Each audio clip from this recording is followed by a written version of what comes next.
Hello there, and welcome to episode 60, the Rock Podcast. For those about the pod, we salute you. In this episode, there's rock news. It's the letter M in the A to Z of rock. We've got new rock on the block, and of course, everyone's favourite feature, Hidden Gem Time.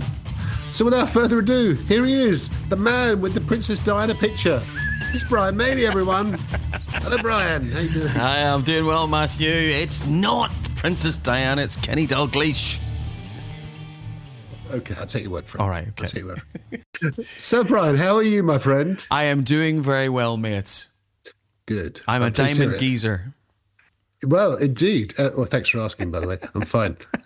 Yes, indeed. It is our 60th episode. It is indeed. 60, which means this is our diamond anniversary. You know what that means, don't you? That means some link to your favourite band, Diamond Head. I'm sending you a present, actually. It's on its way to you. I'm going to hold it up to the screen. So it hasn't arrived yet, clearly. But I'm going to hold it up to your screen. And that is what I'm sending you as my gift to you. I'm sending you something with a diamond in it. Fabulous. It's the Best of Diamond Head CD. How about that? And here was me thinking you might send me a Legs Diamond CD from the playlist that we put on last episode, because they were really good. It's the first time I ever heard Legs Diamond. They were brilliant. I know. Yeah, absolutely. Same. Yeah. Loved it.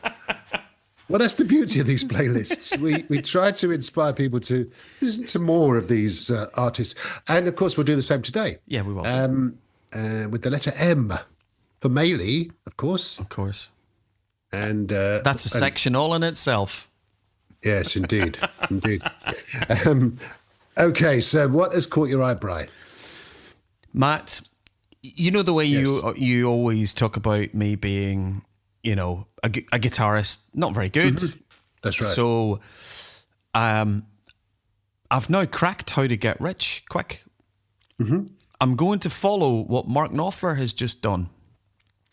Right. Mark Knopfler has just auctioned off 122 guitars from his collection for a staggering £8.8 million.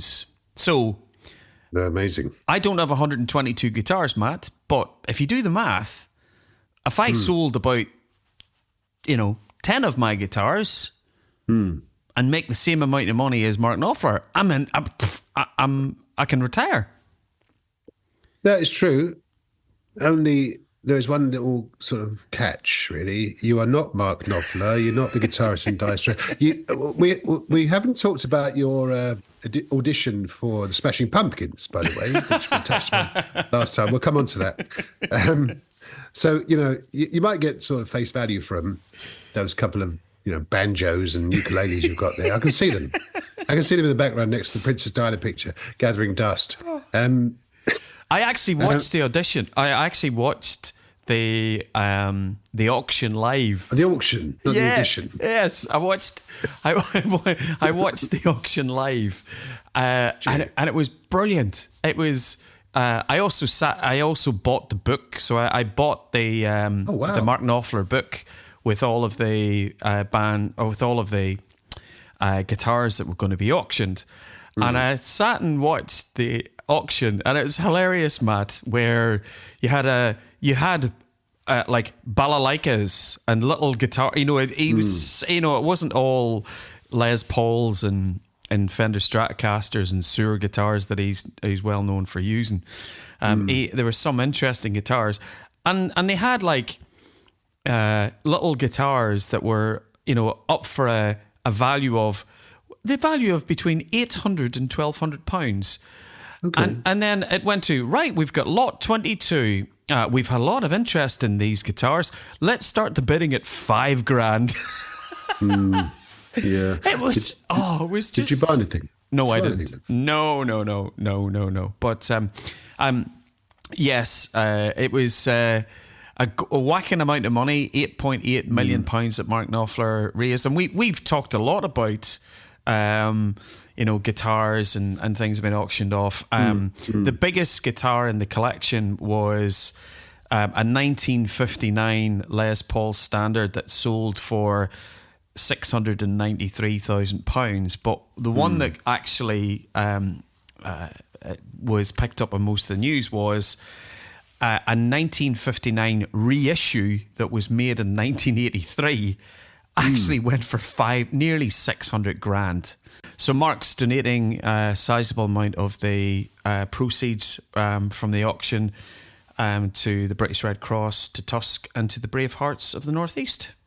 And he's also for one of he had a special gold Les Paul that was signed by lots and lots of his peers, which sold for £403,000, and he's giving all of that to the Teenage Cancer Trust. So that's it, Matt.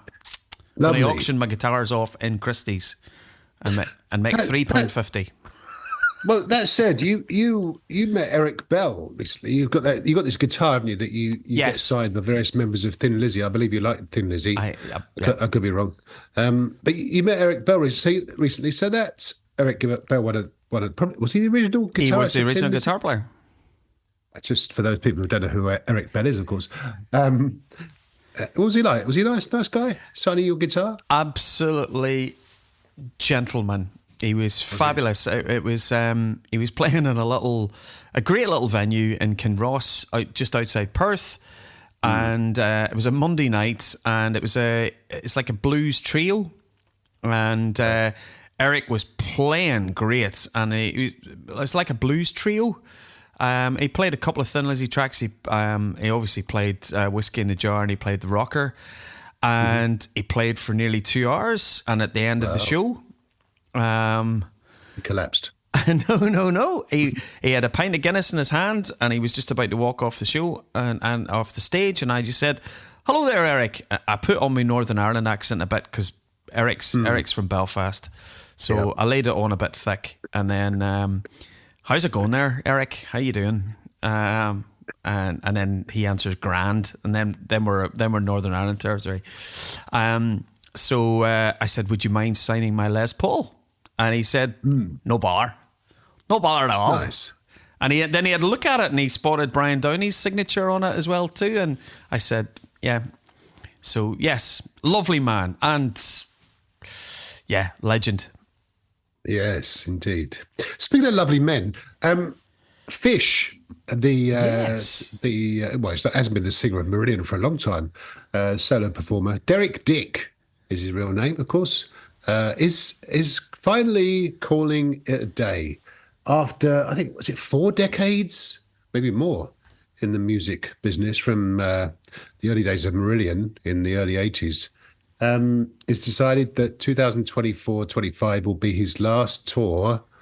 It's going to be an emotional one because he's quite an iconic character, Fish, and he's retiring from the music business. I think he's going to go and live in like the Isle of Orkney or something like that. He's actually going to live in a croft on the Outer Hebrides. Oh, the Outer Hebrides, that was it. Yeah, amazing. Talk about reclusive. I mean, but yeah, good on him. I think he's retiring. I would say at the top. Let's say at the top. Will always be synonymous with that early 80s Meridian. Well, early to mid 80s. I think he left in the late 80s, and that was a purple patch for Meridian, wasn't it? In the kind of Misplaced Childhood, Fugazi, Script for a Jester's Tear era. I met Fish actually.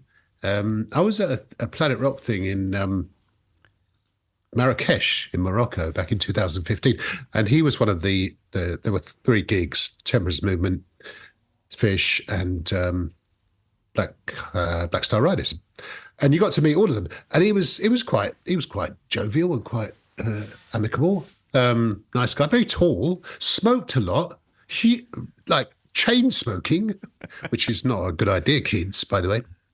Have you heard from the kids, by the way? Right, just going kind of sideways. The mock exams. Is it? Yeah, doing the mocks. How comes you know this, but I don't? They don't keep in touch with me. Well, it's... Mock exams. Okay, fair enough. Understood. Anyway, he did a nice gig, but yeah, he was. I've got a photo somewhere of me and Fish. I'll dig it out and stick it on the Facebook page or something. Anyway, Fish, you're a fan of Meridian. You love a bit of Meridian, don't you, of course? I do. I love Marillion, but I'm a bigger fan. I'm a bigger fan of the latter day. With the new guy, the new guy who's been in it for 35 years. Yeah, that's right. That's right. That's like Steve Hogarth, of course. Yes. H. It's like some people call Brian Johnson the new guy in AC/DC, isn't it? He's been there since 1980, but it's still it's a new guy, new bloke. He's doing all right. Yeah, it'll be good. I think the 2024 part of the farewell tour, which he's calling the Roads to the Isles. The Roads to the Isles tour. So he's doing Europe first in 2024, but next year in 2025, he's going to kick off the tour in Haddington, Corn Exchange. So I'm going to try and get tickets to go and see him in Haddington. Wow, never heard of it. Where's Haddington? Haddington's a little East Lothian village. I lived in it for about a year when I moved up to Scotland. And Fish is well known for playing locally because he lives in Haddington at the moment and has done since 1988. So he's got his recording studio there, and he also has his garden because he kind of during lockdown. Right. Remember during lockdown he was doing Fish on a Friday, and then he had the sideline of the gardening show that he used to do. Right. Yeah. So so I'm going to try and get tickets to go and see him on the opening night at Haddington, the Corn Exchange next year. Feeling that it'll be the last night of his last ever show in Glasgow.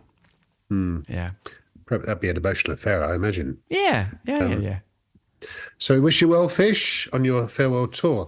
So this next story, Brian, maybe smile in a way, I guess. So Status Quo, which essentially is Francis Rossi these days, and Andy Bown, from the kind of the classic era, let's say. They recently recorded for M&S, Marks and Spencer, the UK sort of department store giant. Yeah, I spent a lot of time there actually. I quite like M&S, but anyway, that's another story. My daughter works there. Hi, Georgia. If you're listening, which you hopefully are. If not, then why not? Anyway, so they recently recorded a version of Rocking All Over the World, which indeed itself is a cover of the John Fogerty song, promoting M&S. And they retitled it Saving All Over the Store, which... and someone put on Facebook, I think probably Rick Parfitt and Alan Lancaster are turning in their graves. And possibly they are, because it's not Quo's finest hour, I don't think. Have a listen, boys and girls. It was filmed not far from where I live, actually, up in towards... I'm pointing north, Bri, as you can tell. Excellent. Up to me. I'll wave at you as you point up north. Well, that's not that far. I'm pointing up towards Croydon, which is where it was filmed. And they've even changed the lyrics. Oh, my God, it's just amazing. Oh, here we are at M&S, and here we go. I mean, I think that we should stop there. I mean, it's a good store, M&S, and it's quite fun, I guess you could say, the whole sort of idea behind it. But as I say, I'm sure Alan Lancaster and Rick Parfitt, if they're looking down, they're probably having a good old chuckle at Francis and Andy's expense, let's say. Here's the benchmark for me, Matt. Is it better than Burning Bridges? Oh, that's a tough call, actually. Oh, my goodness. Let's move on. Why do we put it on the playlist and let our listeners decide whether Burning Bridges or the re-recording of Rocking All Over the World for M&S? Yeah, absolutely. I tell you what, we'll put all of them on there. We'll put the John Fogerty version, we'll put the original Quo, but then the lot, we'll put them all on. Exactly. See what you think, boys and girls. Oh. Wait, what else you got for us, Brian? So I one of the most polarizing men in the world these days is the multi-billionaire Tesla CEO Elon Musk. And you're probably wondering, Matt, why am I talking about Elon Musk on our little podcast? Well, has he got a new album? He's got a new album. He's got a new album. Do you know the way in which AI is going these days, man? I wouldn't be surprised. Yeah, absolutely. Here it is, Elon Musk. Now, Elon Musk is now fronting Black Sabbath, Musk Sabbath. Yeah. Yes. So anyway, Elon Musk will not be listening to a band called Dawn of Correction, and the reason why that is the drummer of the thrash band Dawn of Correction is a gentleman called Richard Tornetta. Now, Richard Tornetta is a shareholder of the Tesla company, and I think it was in 2020, Elon Musk's boards said, "You're a good lad. We're going to give you lots and lots of money because you've made the company lots and lots of money." And as a shareholder, Richard went, "No, I don't agree with that." And he only had nine shares worth $200, Matt. And he took Elon Musk to court. And the court in Delaware sided with Richard Tornetta. And Elon Musk has just missed out, and these figures are correct, he's just been stripped of £56 billion worth of compensation from because of Richard, the drummer from Dawn Correction, who spearheaded the lawsuit against Elon Musk. There you go. Finance Amazing. and music. Yeah, they're not often good bedfellows, are they? Dawn of Correction. I can't actually find anything by Dawn of Correction on. Sadly, they've split up. They were not part of the Big Four. No, clearly. Dawn of Correction.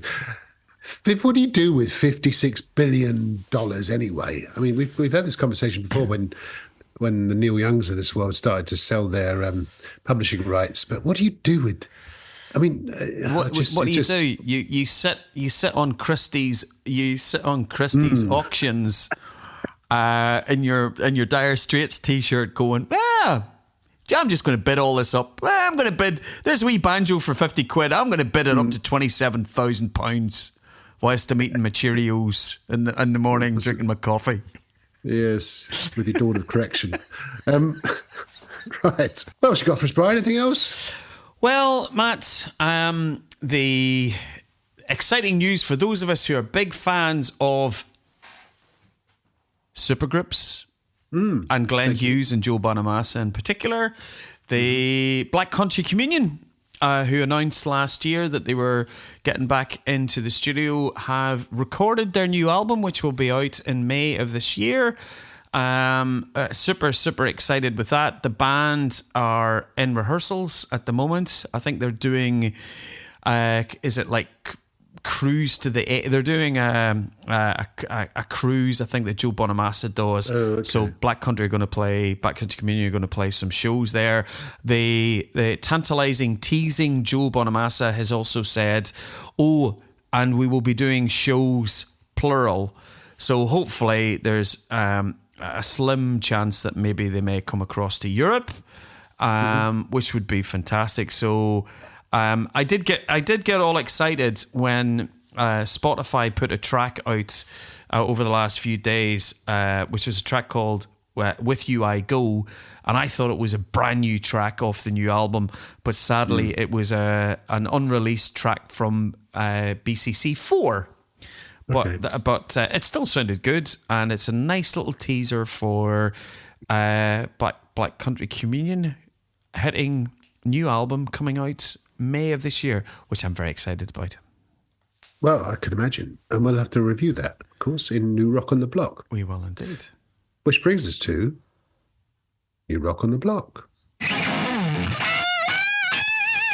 So Saxon have got a new album out, their 24th album. Amazing. It's called Hellfire and Damnation. It struck me, Brian, when we were listening to it, that in the course of this relatively short podcast history, since mid-2020, we've reviewed, this is our third Saxon album that we reviewed. Yes. Hellfire and Damnation. Well, I'm just going to sort of say, what do you think of it, Brian? I was very surprised with it, Matthew. As you know, I've seen Saxon many, many times, and I wouldn't say that I'm I enjoy the classic periods of Saxon. You know, Wheels of Steel, Eagle Has Landed, all that early stuff. And I haven't really been much of a follower of their latter career. This album, the highlights for me is I think the Biff and Andy Sneap's production is amazing. I think the songwriting is so strong.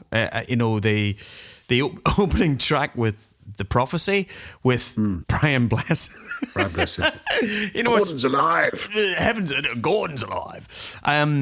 It's such a well-crafted piece of hard, heavy metal. I just, you know, the tracks on it, the lead-off track itself, in The Prophecy. I love Madame Guillotine, Fire and Steel, which is, you know, obviously they're a northern band, and Pirates of the Airways, where they're giving a shout out to lots of the the radio stations like Radio Caroline and Radio Luxembourg from the late 60s.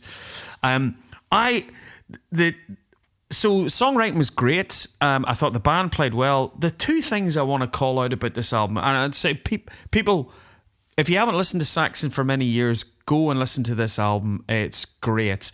But the two things that just stand out for me on the album is Biff's vocal is getting better. The melody. There was parts of the songs that they were singing, Matt, particularly around in the choruses, where it sounded as if Biff's singing with Bruce Dickinson singing harmony vocals to it. There was a high, there was just a high harmony, which was fantastic, and I thought Biff was knocking out of the chart. The highlight of the album for me musically is Nigel Glockler. The man is 71 years of age, and when you listen to the intensity of the drumming, it reminds me of, you know, latter day Judas Priest, you know, the double bass drums. Yeah. And obviously there's a connection with Andy Sneap, who produces Judas Priest as well as the Saxon album. But Nigel's drumming is youthful. It's given Saxon that real hardcore drive. So I was really shocked at how good this album was, Matt. That's my meanderings of what has been a great album to start off 2024 for us. Fabulous album. Okay, yeah, interesting. I was probably slightly less enthusiastic about it, to be honest with you. Really? I thought that, as you said, the title track's great. But then the one thing that struck me is if you're doing kids, you know, we talked about the kids earlier, kids, even adults, if you're doing a history degree or O-levels, A-levels, whatever, GCSEs, they call them now, I think, listen to Saxon, because it's a history. Every album is a history list. They've dealt with the assassination of JFK, the moon landing. On this album, they cover, as you say, the French Revolution in Madame Guillotine. Fire and Steel is about Sheffield, so it's a bit more of a kind of a industrial kind of socio-economical sort of statement, as it were. Something in Roswell, which is my favourite song of the album, is That's about good. the UFO, Yeah. the alleged UFO landing in the 50s in the US. I think you could throw any subject to Biff Byford, the singer of Saxon, and he could write about it. He does it very well. Yep. I might add. The other thing I thought, by the way, Brian Tatler from Diamond Head is on this album. In fact, Biff said to him, "Have you got any ideas?" And he came up with Hellfire and Damnation, which is tinged with some Diamond Headisms. When you've listened to Diamond Head as long as I have, 40 plus years, you know the Diamond Headisms or the Brian Tatlerisms. So there's a few listed throughout, and you can tell Brian's solos. I think Paul Quinn's on it as well. I thought it was okay on the whole, Brian. It's one of those albums that the more I listened, the less I liked it. But if you want to just, I know it's a strange thing to say, isn't it? It normally goes the other way. But I probably listened to it too much because we do listen to these albums a lot for this sort of section. But it's well worth a listen. The 24th album by Saxon, Hellfire and Damnation. I'm not sure it's called that, but I'm going to call it that anyway. Which brings No, us to just before you come to the next album, yes, there is something it's whenever I was listening to the album, and then I was listening to some Judas Priest, there are some trademark words that Biff uses and trademark words that Rob uses. So to me, Biff uses the word night a lot. So night, and then of course Rob Halford is fire. yes, true. Well, they work in their own way. Whatever works for you, then go for it. In the same vein, Green Day got a new album out called Saviors, which is their 14th album. What did you think of that one? Well, thanks for asking, and I shall tell you. I haven't listened to a Green Day album since, if I'm honest, since Bullet in the Bible, the live album from about 2005-06, which my niece Zoe is on. We talked about albums and videos you're on last time, and she's on that album. It's recorded at Milton Keynes Bowl, which we'll maybe come on to later. And apparently she was in row 65. She has quite long hair, and her hair was in row 73. She's quite something. Anyway, the Green Day album, I thought was great. They've got this ability, Green Day. Billy Joe Armstrong, Trey Cool, and Mike Dirnt, great names. They've got this ability to combine kind of punkiness, and I mean that in a kind of stylistic way, the sort of classic kind of up down strokes of the guitar, with melody, with just it, they seem to just kind of create this whole Green Day bubble for themselves, where you just know it's them, it's Billy Joe Armstrong's vocal, it's the guitar style, and so on. In a way, it's a natural progression from American Idiot, which was 20 years ago, for God's sake. Absolutely, yeah. I couldn't believe. Yeah. They're out, I think, on tour, certainly in this country, in the UK, doing, I think, Dookie, which I think was probably 10 years before that, and so on. It's not for the faint-hearted. It's very sort of political in places. The opening song is "The American Dream Is Killing Me." It's got some interesting songs. I haven't really delved into the kind of subtext of these songs. From Coma City, I'm not sure what that's about. I imagine that's a statement on whatever city they care to mention. Strange Days Are Here to Stay. That's probably says it all in the title, and so on. It weighs in an impressive 46 minutes, which is the kind of classic, kind of current, put it on vinyl length. I think the Saxon album is about 42 minutes, so that's fine, because you don't necessarily want, an hour and 20 minutes worth of album, because you get to track 75 and you're a bit bored. But this has got a nice punchy 15 songs in 46 minutes. So I think it's great. I really enjoyed it. I know we're only in February, but so far it's one of my albums of the year. Wow. I absolutely loved it. You, Brian, I fear that you don't have quite the same enthusiasm for this album. It's listening to the album, I would have changed the running order for the album. That's just me. Because the first couple of tracks off the album, obviously, The American Dream Is Killing Me, Look Man, Old Brains, and Bobby Socks. Those are the first three tracks on the album. And when I listened to it, it felt like polished punk. So it wasn't as raw and vibrant, as you say, as maybe a Dookie or American Idiot. Because American Idiot, it just sounds like they're in a rehearsal room and they're just thrashing out the songs.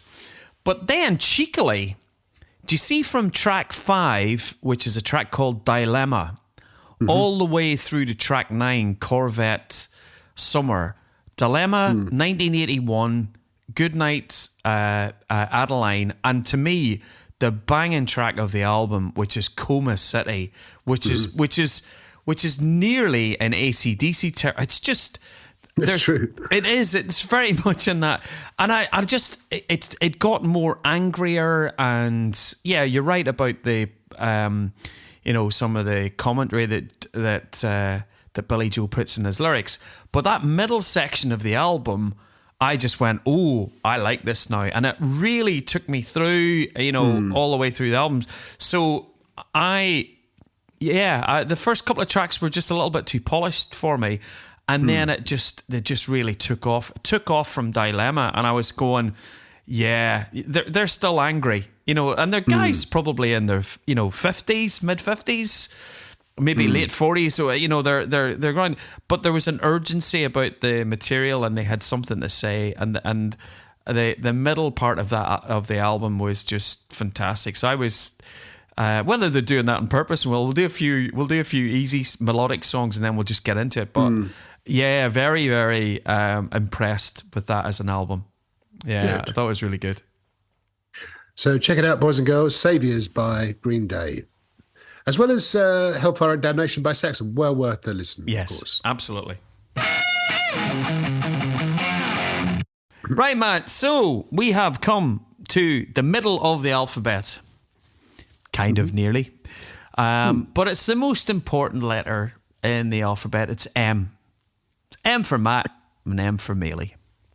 So I like that. Yeah. I hadn't thought of that, actually.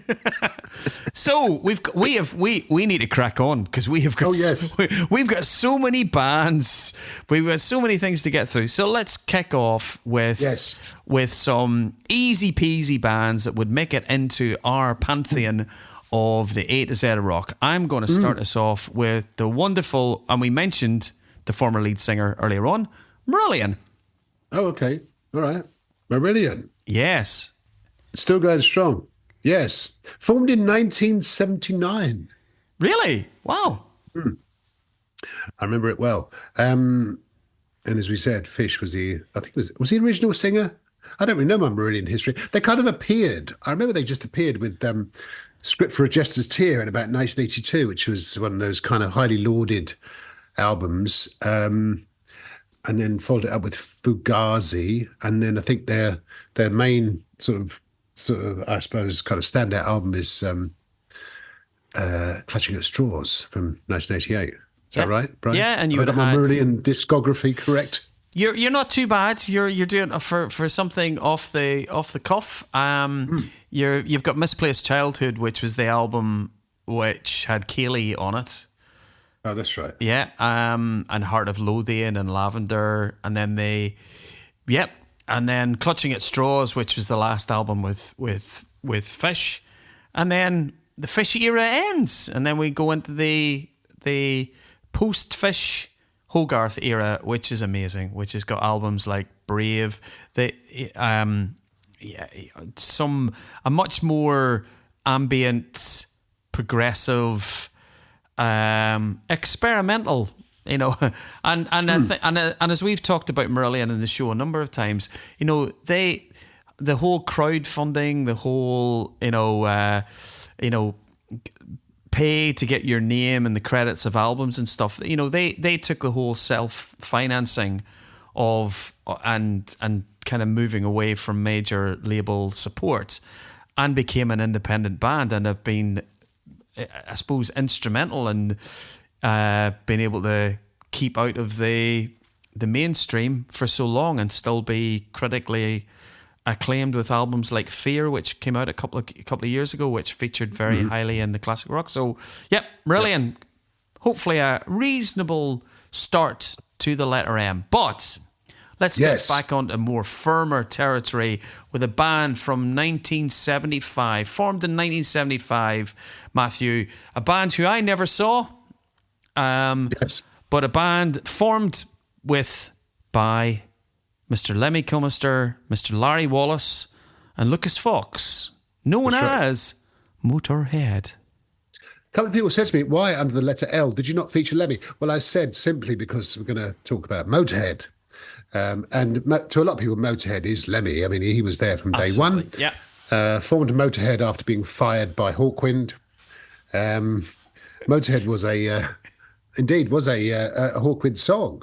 originally. And if you listen to both, we'll put both on the playlist, and you can kind of see the comparison. I've said many times, Motown were probably when I was, I don't know, what was I, 15, 16, maybe, yeah, that era. They were one of my favourite bands. Lemmy, I mean, iconic character. And in a way, I kind of modelled my look on him in those days. Leather jacket, long hair, bullet belt, warts, moustache, beard. I had to draw on the moustache and beard, but I was a bit young for that. But yeah, amazing. I mean, hugely influential. And there's a couple of other M's, the Metallica and Megadeth and many others that they influenced. I recommend, if you haven't seen it, the Lemmy movie. Is it called the Lemmy movie? Do you remember that? Yep. Amazing insight into the world of Lemmy. But what a character. Sadly, no longer with us. Died in 2015, but his legacy lives on. And he sent out his ashes in bullets to various members of the rock fraternity. I think Dave Grohl might have got one, and many others. Duff McKagan got one. That's right. Yeah, Duff got one. God bless him. Yeah. But chain smoking, Jack Daniels drinking, fruit machine playing. Wow, what a guy. We'll put tons of Motet stuff on the playlist, of course. We mentioned Metallica just then, of course, who, as I say, were influenced by Motown, but mainly influenced by Diamond Head, of course. That's very well documented over the years. Lars Ulrich. Brian's sitting back while I give a little lecture on the origin of Metallica and their link with Diamond Head. It's been many times documented how Lars Ulrich came to Britain in, I think, about 1981, saw Diamond Head at I think it was a Lewisham Odeon, or the Woolwich Odeon, somewhere in London, and kind of hang out with the band for a few weeks, and went back and formed Metallica, as you do, and the rest is history. But I mean, what a band, a massive band, and resurgence last year, the last couple of years, yeah.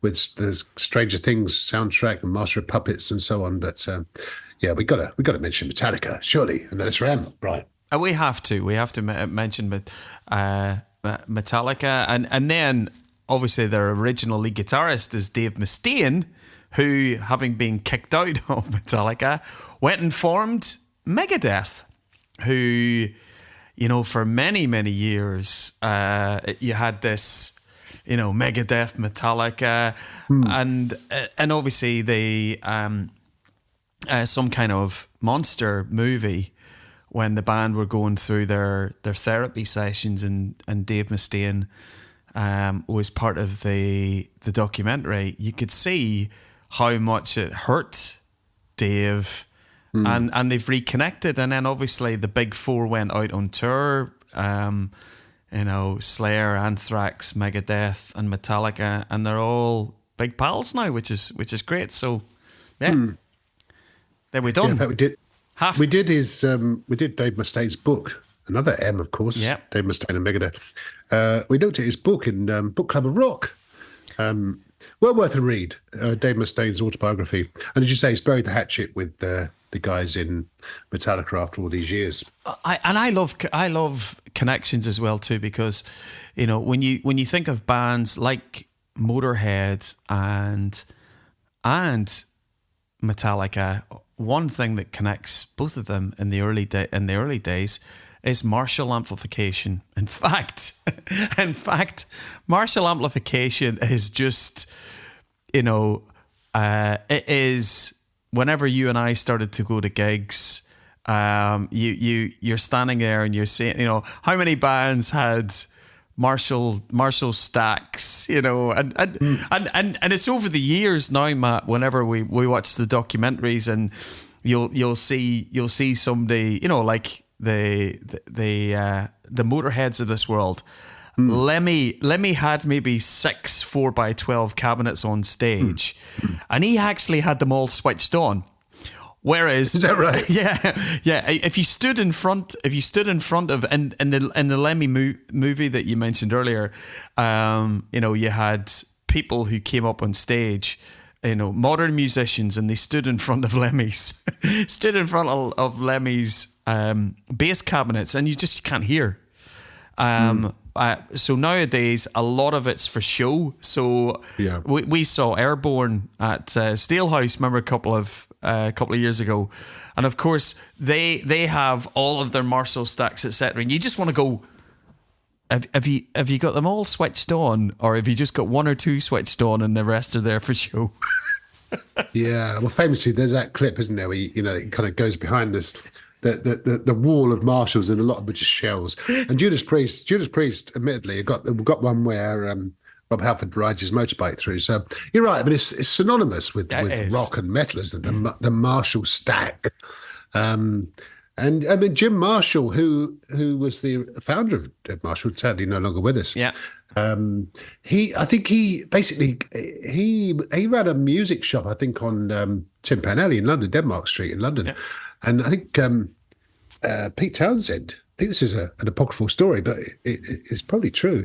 He came in and said, "I need something louder and meatier." And Jim Marshall came up essentially with the Marshall, probably the 50 watt or the 100 watt or whatever. I mean, you know a little bit about guitars and stuff like that, amps and everything. But essentially, we've got Jim Marshall to thank, and probably Pete Townsend to thank for the whole Marshall stack, as it's sort of commonly referred to, of course. And somebody who continues to use Marshall stacks and will maybe stick something on the socials, who, if you go and see him in concert, is the wonderful, and let's not forget the J, Yngwie J. Malmsteen. And he plays indeed. Marshalls and lots of them. That's true. I actually went to a gig in 2012, which was the 50 years of Marshall amplification gig, and Yngwie Malmsteen was there, and we were sort of side of the stage almost. He was throwing his guitar over the I think he changed the guitar like midway through the songs, and he was lobbing his guitar over the top of his stack to his roadie, who was standing there like a baseball catcher or a wicket keeper, ready for this guitar that would land any second. Yeah, the great Yngwie J. Malmsteen. Of course, we're talking about guitarists. Of course, there are numerous guitarists in the letter M. The great Brian May, of course, not Brian May Lee, Brian May of Queen. I can only hope. Sir Brian May. Remember him? Heard of him? Yeah, absolutely. Still Queen are still going strong, still touring. Brian May, true. Yeah, with his sideboard guitar, and he plays his plectrum was a sixpence piece. Yeah. That's right. Yeah. Amazing when you think about it. Other M's in the guitarist world, I mean, there's loads. There are really loads. I mean, at one point, Whitesnake had 3, Moody, Marsden, and Neil Murray, of course, on the bass guitar. Yeah. Malcolm Mendoza has played bass for Whitesnake, of course. He has indeed. There is Steve Morse, who was Deep Purple's guitarist. Dave Murray from Iron Maiden. A little fella called John Mayer, I think you've heard of. I have indeed. One of your favourites. Yeah, absolutely. And drummer-wise, we've got Nico McBrain. We can't quite put together an M sort of supergroup as we did with the Lees last time round, but we're not far off with the various Moores. Gary Moore. I'm glad you said Moore, because if you try to me, I go Moore. Moore. So you take this one then. Yeah, well, I mean, there's loads, isn't there? I mean, there's Gary Moore. We talked about. I mean, he's one of your countrymen, of course, the great Gary Moore. Absolutely. My favourite guitar player. That's right. Is he though? Yeah. Gary's my goat. He's my goat. I'm not so sure about that expression, goat. Greatest of all time. There are a few. Vinnie Moore from UFO, of course. Others. Well, actually, we're not doing too bad. Yeah, you're right. You've got a singer. You've got Nicky Moore, who sang with Samson. That's right. Yeah, that's right. That's right. Keyboards, you would have Kevin Moore, who was the keyboard player, Dream Theater. I know that. Yeah. You've got Thurston Moore, who Another was guitar from, player. Yeah. yeah, Sonic Youth, I think. Yeah. Scotty Moore, who was, I think it was Elvis's guitarist. He wasn't was indeed. Very influential guitar player. Yeah, we're just about there. I think we're missing a bass player, aren't we? We need a drummer. That's true. I'm sure we'll get one somewhere. Please tell us any Moores that play the drums. We'll stick them in. Gilmore from Triumph. Jeez, that's a good shout. It's a good job we do our preparation for this show, isn't it, Matt? As we're just throwing out Moores. Yeah, that's great. Amazing. Yes, indeed, he was the drummer and co-vocalist. Not quite the Neil Peart category, but still good from Canadian drummer perspective. There we are. We've done another nearly family supergroup. Exactly. What else we got? Notable mentions, Brian. Notable mentions for me. Oh my goodness. For me, albums wise, I would be calling out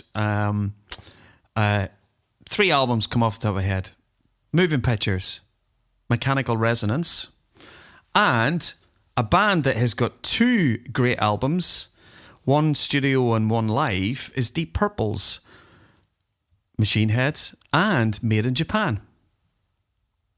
Amazing. That's a great shout. Yeah. In the same vein, I'm going to mention Mechanics by UFO, and of course featuring the great Phil Mogg on vocals. Absolutely. Get the great Phil Mogg, singer on the greatest live album there's ever been, of course, as previously mentioned. Marauder by Blackfoot. Do you remember old Kelvin, our former social media guy, sent that one in? Bless him. Yes. Machine Head, Deep Purple. You mentioned that, I think, and many more. I think we also need to mention Eric Martin from Mr. Big. Oh yes, they're pretty good. Good shout.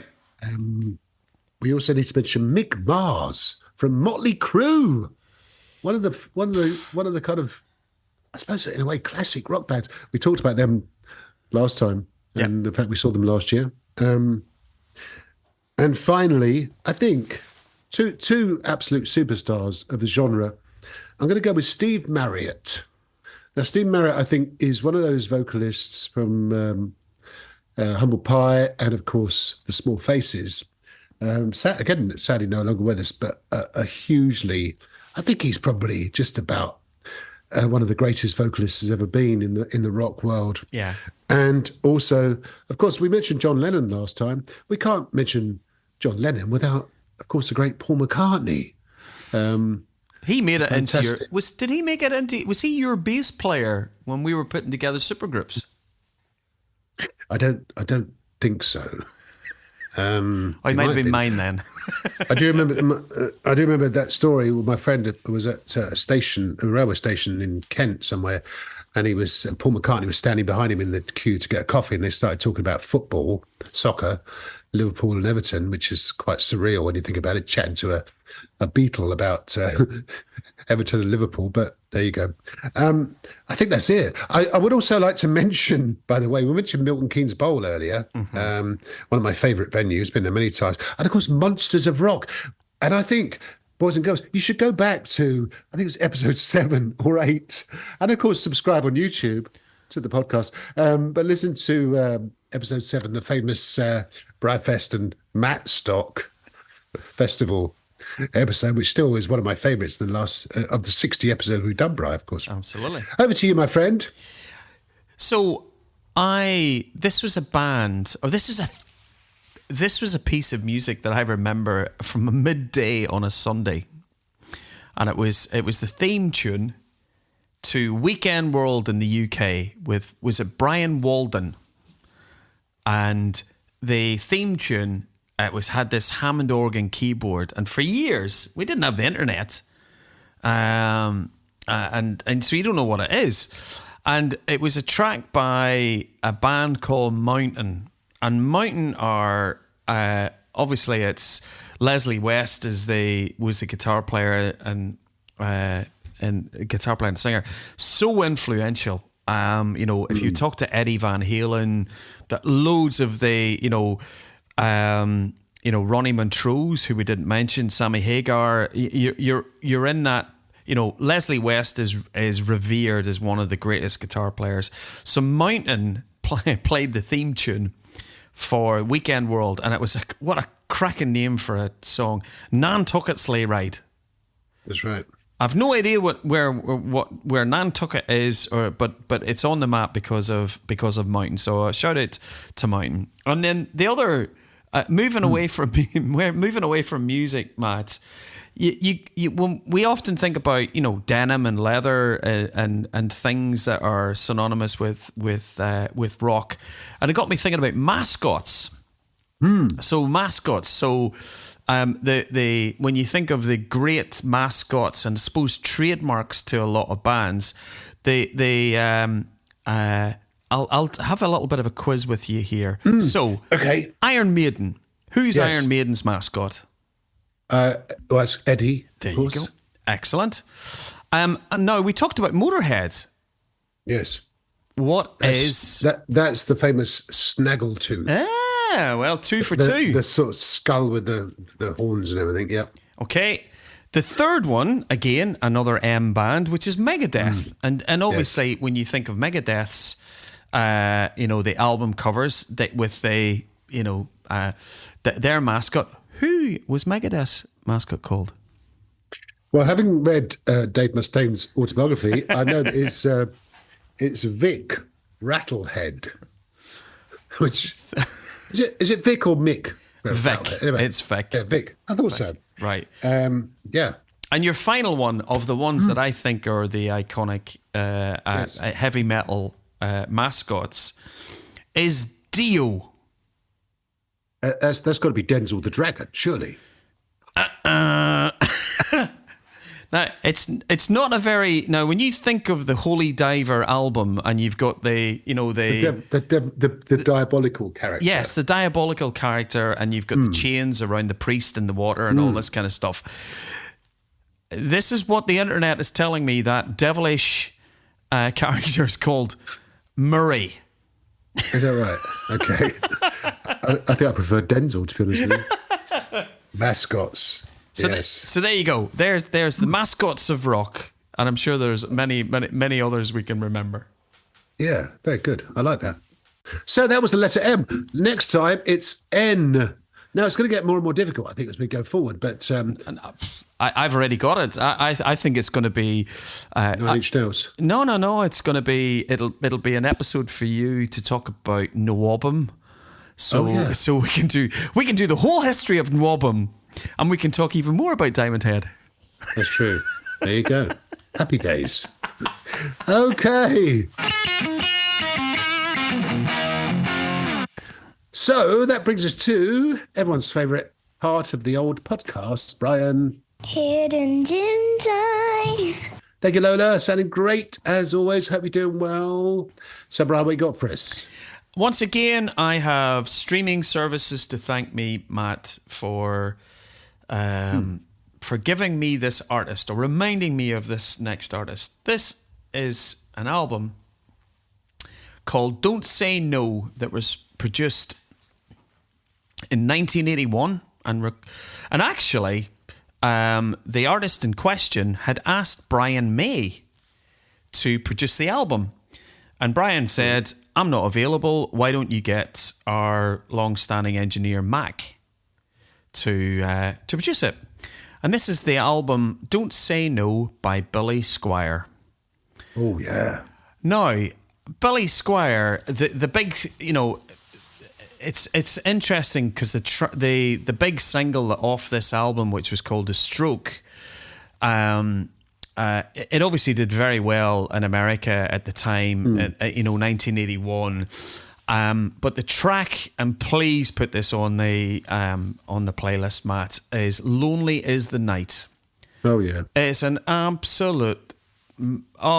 Is it a banger? Is it a Brian banger? Brian's banger? It's Brian's banger for this episode. It's for somebody who has got the voice of Robert Plant and the guitar chops of Gary. He had it all. And by 1993, he'd finished his record contract with Capitol Records. They weren't promoting any of his music, and he'd walked away from the music industry in total. By 2021, which was the 20th anniversary of this album, Don't Say No, he did a tour.